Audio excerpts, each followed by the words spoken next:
On World News Tonight this Thursday, a frightening warning about Russia's military. More than half their nuclear missiles have passed the guaranteed safety dates. On this Thanksgiving Day, we'll take a closer look at giving. Americans give more than ever before, but it's not the rich who are the most generous. And still flying after all these years. One woman making the skies friendly for half a century and still going.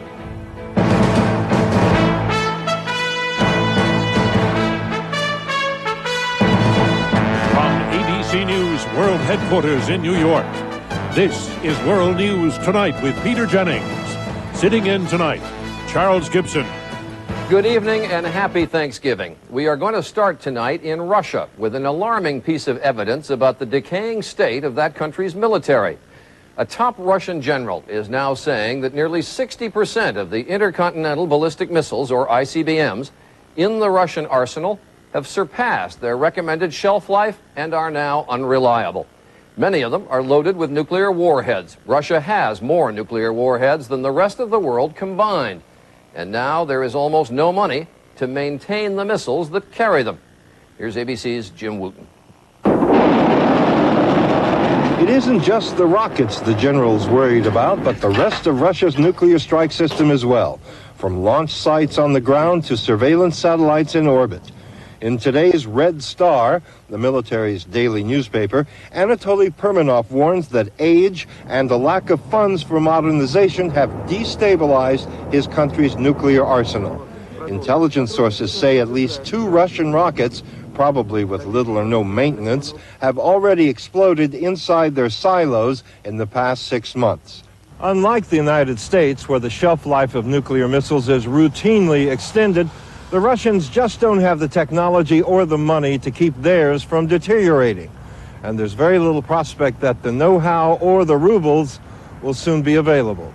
So today's warning from the commander of all missile forces here, he's the general down there at the end of the line, was a clear signal that the military supports START II, a treaty with the U.S. that would reduce both countries' nuclear weapons by half.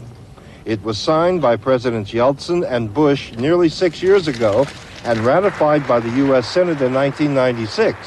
But the Duma, the Russian parliament dominated by communists, has balked. Too expensive to dismantle weapons like this, they say, and too dangerous as well. Now the Russian military is saying, do it anyway. Obviously, that if they got rid of these older missiles, it would be cheaper and better, safer for them, probably for us in the West as well, although it might give them some money to go for a new generation of ballistic missile, and then we start to look at all sorts of arms control limitation problems again. That's the bad news. What the general and the Russian military want is to use START II and any savings from it to deploy this new advanced missile, the Topol-M, designed to be invisible to radar. Jim Wooten, ABC News, Moscow. Russia's deteriorating military is, of course, a legacy of the Cold War. And at the same time, Russia's current arsenal of missiles is falling apart. We have learned that some of the most powerful images of the old Soviet military were just that, images. Here's ABC's Clay Scott. Victory Day in Moscow. Every May 9th since the end of World War II, a celebration of Soviet military might. Along with the cheering crowds at Red Square, there were foreign military attachés who came to see what new weaponry might be on display. In 1965, many of them were startled at the sight of a huge ballistic missile they had never seen. It was called the GR-1, and it didn't work. It was the great lie. The great lie.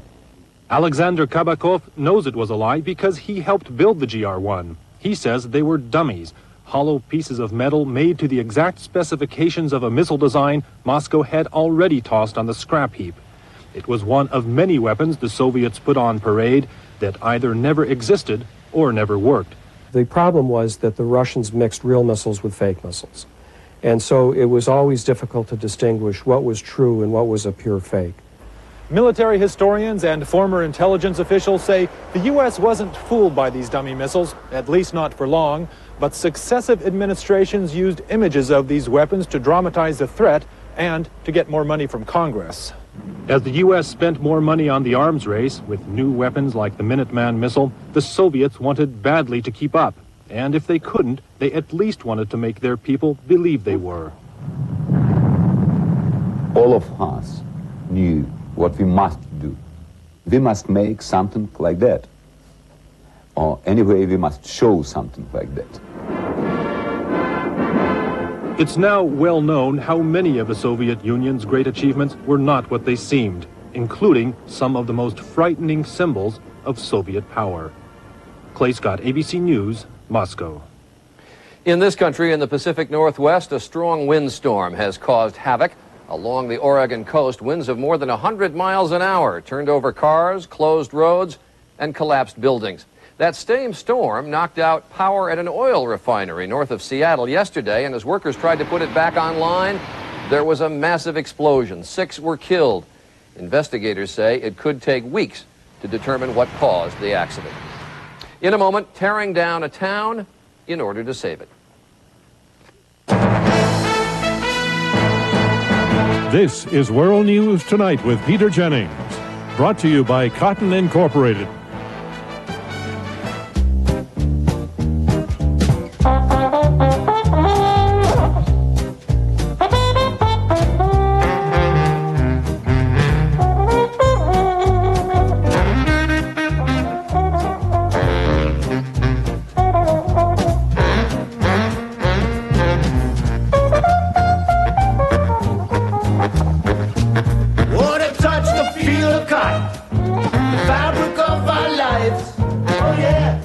It hurts so bad. That burning sensation. So I saw my doctor. He said where heartburn hurts most is where Mylanta works fast. All down through here where you want help fast. My doctor said Mylanta. Sanding any surface that isn't flat is back-breaking work for hands. But the Dremel Contour Sander gives hands a break. With interchangeable contours, you get a hand finish without the hand work. The Dremel Contour Sander, hands just can't say enough good things about it. I'm 64. Is there anything I can do to stop bone loss? Absolutely. Here's proof. In a landmark clinical study, Caltrate actually stopped bone loss in women at risk for osteoporosis, whatever your age. It's never too late for Caltrate. Across the country, there are so many places that have been closed to the public and shut off from the world because of pollution. In California, it looked like the town of Avila Beach would soon join that list because of an underground oil spill. But now, the company that caused the trouble has come up with a unique solution. Here's ABC's Brian Rooney. They started tearing down buildings on Front Street, much to the relief and sadness of many people who live here. To save Avila Beach, they have to destroy it.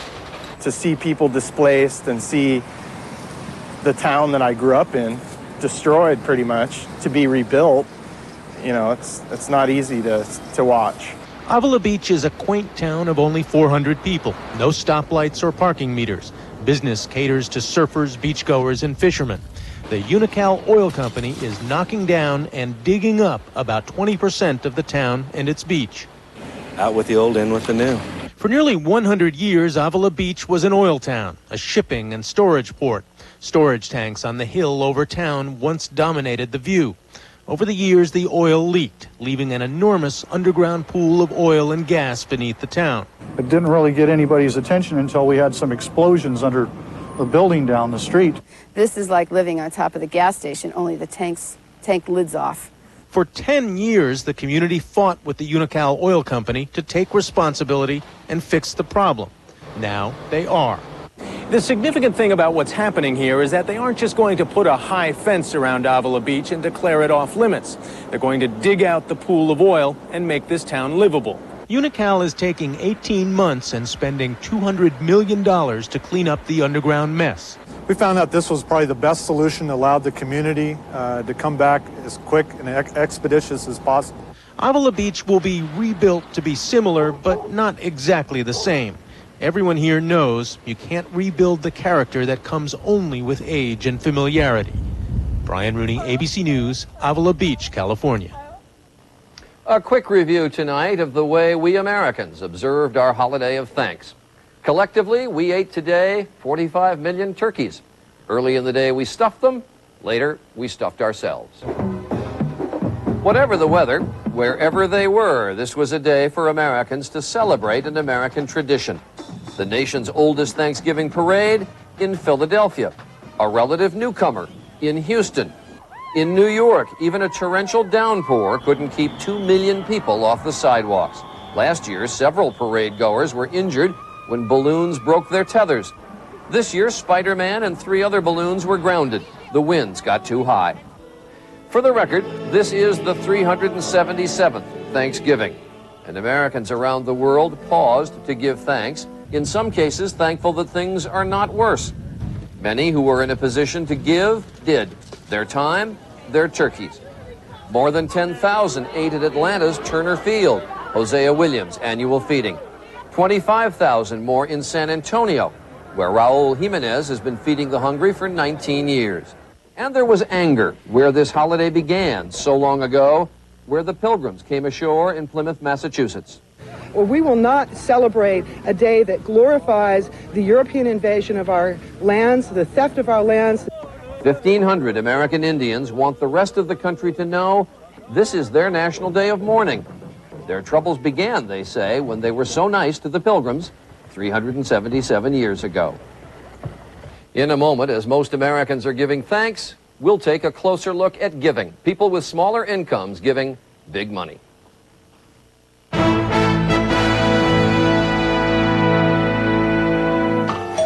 55. What'll it be? We'll take some rice and get some farf too. Yeah. Now you can choose which teams you see every Sunday with DirecTV and NFL Sunday Ticket. There's up to 13 regular season games a week. Price check on farm. Hey, Brett. Hey, John. So stock up on all your favorites. NFL Sunday Ticket. It's not on cable. See it on DirecTV. So what are you looking at? Get the last 6 weeks of NFL Sunday Ticket free when you get DirecTV. Gosh, I just went to use the phone. You say once you got back, your wife was gone. Yes, sir. Hello. What? Have you checked the hot enchilada? Oh, no. Millicent gets terrible heartburn. Not this time. What's that? Looks like the remains of an individually wrapped Pepsid AC chewable. Introducing Pepsid AC Chewables, the first chewable to stop heartburn before it starts. Millicent? Is that you? Start living heartburn-free with new Pepsid AC Chewables. This is Willard Scott for KB Toys. The KB Toys After Thanksgiving Early Bird Sale starts Friday, 6 a.m. at KB Toys and 5 a.m. at KB Toy Works with special early bird savings till noon only. Plus, get a free Toss and Tickle Me Elmo with every $100 toy purchase, including toys already on sale. That's a $44.99 value free. And with hundreds of toys on sale, too, why shop anywhere else? KB Toys. Be here early. Things in life can change like that. All that work, and it's gone. But Farmers Insurance can help you get things back to the way they once were. That's why everything we do, from the way policies are written to the way claims are handled, revolves around getting you back to that point. Isn't that what insurance is supposed to do? Hey, wires can short out. Toasters can catch fire. These things happen. But with Farmers, we can at least help get you back where you belong. Since it is Thanksgiving, we're going to take a closer look this evening at giving. Appropriate. Americans are giving away more money than ever before. Religious organizations are the biggest recipients of charity. Churches, synagogues, and the like get about half the money given away each year, and they disperse most of that to other charities. Education is the second biggest beneficiary. Colleges and universities always do well. Health concerns are the third. Hospitals and clinics, about 70% of American households do give away money, and they give generously. ABC's Bill Blakemore reports you don't always have to have a lot to give a lot.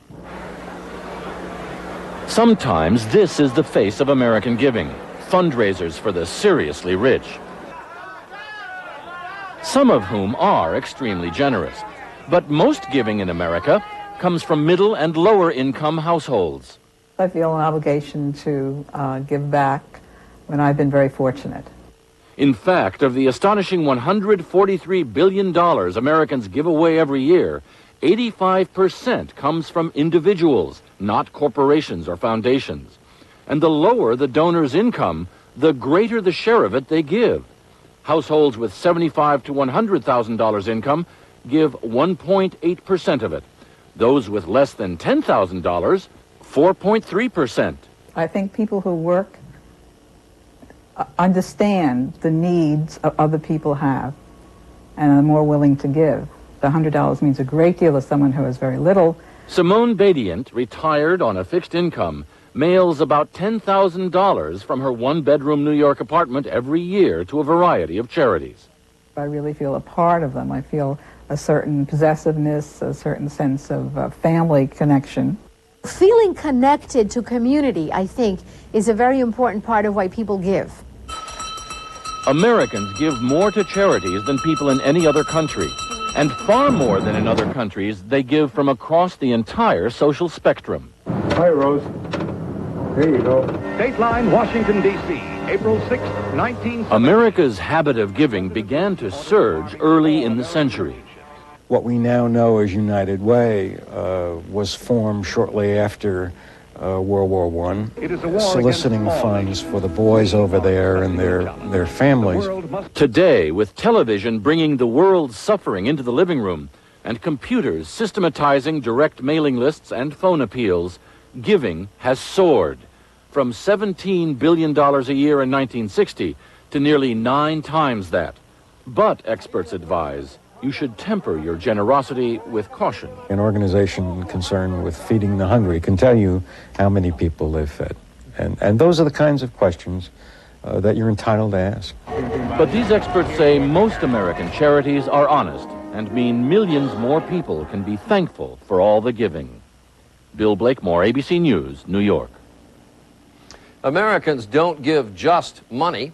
Case in point, Central America, Hurricane Mitch, and the massive amount of goods that have been contributed for relief, mostly in Honduras and Nicaragua. Clothes, food, bedding, by the plane load. But as ABC's Judy Muller reports, it is one thing to give, it's another to give what's needed. When disaster struck Nicaragua and Honduras, their consulates in the U.S. put out urgent calls for help.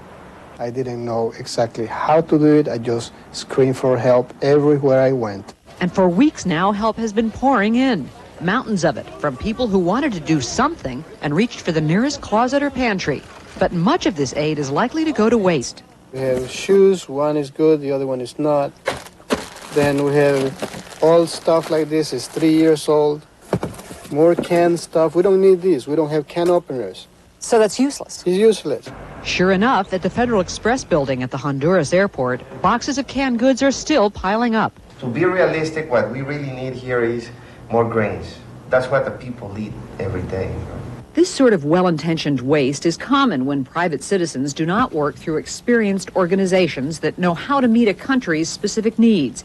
At least that's the opinion of Richard Walden of Operation USA. This is an antibiotic which is on a list of needed items in Central America. This is what should be sent? Yes. Okay, and then what is this? This is from someone's medicine chest. They're half-empty bottles of prescription drugs. Walden says sorting through donated goods to ferret out used pharmaceuticals and expired food is not a job for amateurs. Experts in the field of disaster relief say the best way to give is through an organized charity and to give cash. That gives us the flexibility to purchase what is needed, when it's needed, and deliver it where it's needed. But if you really want to have a connection with an item, which is, I think, the emotional connect people have, then by all means, go buy a case of diapers, go buy a 100-pound or 50-pound sack of beans, and then we'll talk. In other words, emotion and compassion work best when they come in practical packages. Judy Muller, ABC News, Los Angeles. We should say there are plenty of people trying to help with money. In Wisconsin, the local Red Cross has received so much money for the victims of Mitch, they have fallen behind counting checks. When we come back, more than 50 years in the air. Why retire when you can fly?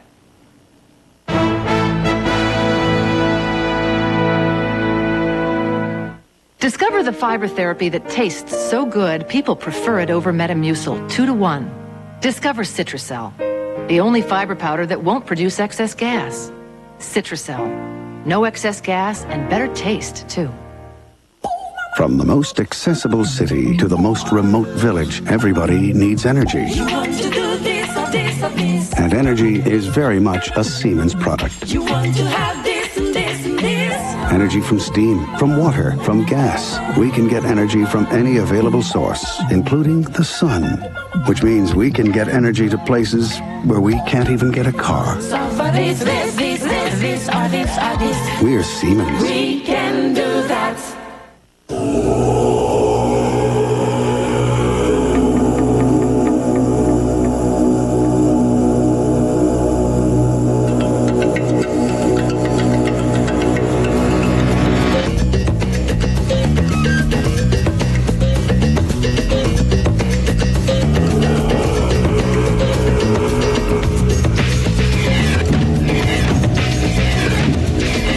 Chevy Tahoe, like a rock.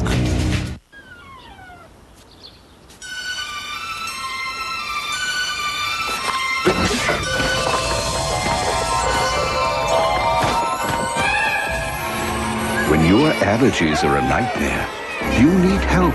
Not just any help. You need the power of Zyrtec. Prescription Zyrtec starts working fast and keeps on working for 24 hours. And Zyrtec works against so many allergies, from cats and dogs to pollen and dust. So when allergies are a nightmare, and when are they not? Remember the power of Zyrtec. In studies, drowsiness was the most common side effect. Others included fatigue and dry mouth. Most side effects were mild or moderate. Most people weren't bothered by them enough to stop taking Zyrtec. To learn more, look for an ad in Life magazine or ask your doctor or pharmacist. By this evening hour on Thanksgiving Day, just about everyone has probably reached their destination for the holiday. An estimated 35 million of us traveled somewhere for Thanksgiving, and most are probably already getting apprehensive about the trip home. Our next story is about a 77-year-old woman who has made travel her life for a very long time. If you have taken a flight any time the last 50 years or so, maybe you've seen her. Here's ABC's John Martin.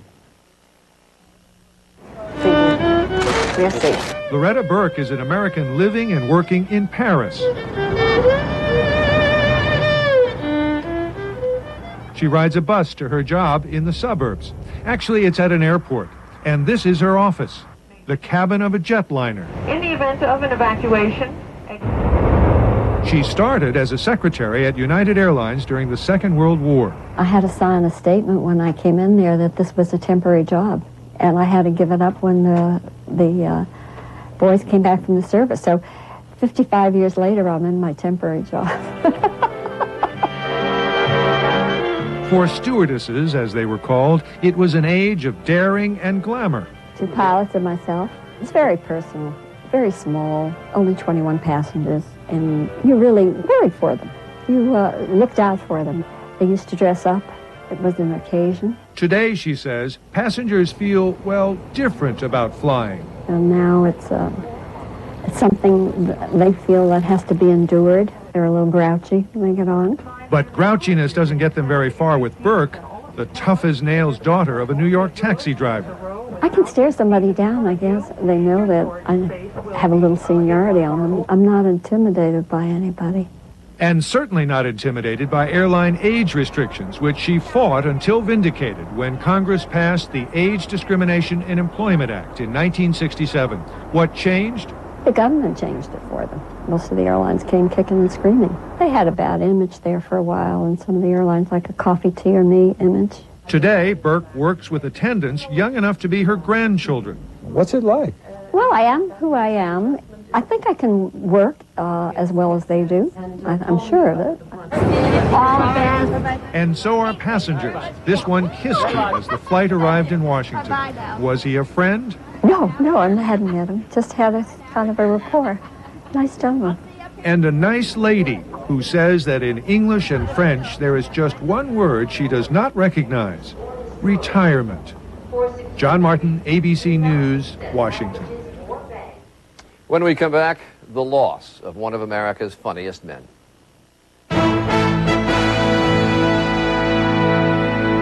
Open wide. It's new Friskies Dental Diet. Now there's a great tasting cat food that helps reduce plaque and tartar buildup by 25%. That's news to chew on. Toothbrushes? Poor humans. New Friskies Dental Diet. Life's an adventure because you're over 50 and still exploring. So take the Centrum made just for you, Centrum Silver, with age-essential nutrients specially adjusted to keep pace with your changing nutritional needs. Centrum Silver, it's a great time to be silver. Enterprise? Hi, I'm at the repair shop. I need to rent a car. Enterprise will arrange to pick you up, This is great. drive you to our place, and get you on your way. Pick Enterprise. We'll pick you up. The party's in there, so why am I out here? Gas. Again. Maximum Strength Phazyme has 33% more medicine doctors recommend. One little pill, and I'm back. Serious medicine for serious gas. Phazyme. The Home Depot is offering this Black & Decker drill for an incredibly low $17. You'll also find this Black & Decker jigsaw for an unbelievable price of just $17. And this Black & Decker finishing sander, you guessed it, just $17. Great tools at a great price. You'll find all three at the Home Depot, but you might want to hurry. Anyone with a workshop is going to want one. ABCNews.com, the first place for news online. Get your news first from ABCNews.com, on the web and America Online. Flip Wilson has died. He was beloved by millions of us for being clever, clean, and funny. Underappreciated was the fact that Flip Wilson was a television pioneer, the first African-American entertainer to have his own variety show, which on many weeks was the #1 show in America. Name? Bill Cosby, right?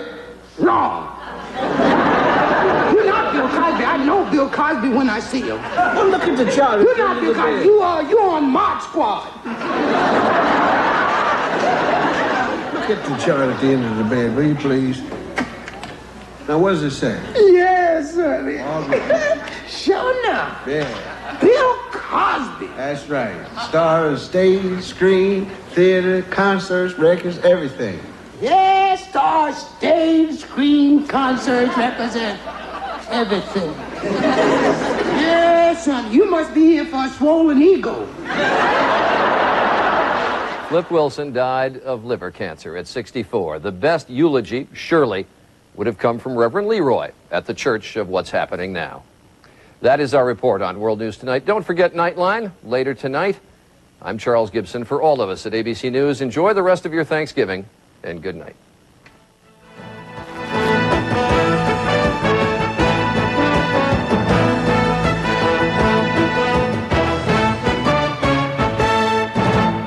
Tomorrow, country music is hot and not what it used to be. What these women are doing in this billion-dollar business to make everyone listen. Watch World News Tonight with Peter Jennings. This has been a presentation of ABC News. More Americans get their news from ABC News than from any other source. ABC News, now always on. Your family and friends together and get comfortable. Spend a special evening with country superstar Brian White and his special guest, Amy Grant, the Manhattan Transfer, and more. A Christmas festival with Brian White. Tonight at 7 only on News 2. It's a friendly game of football.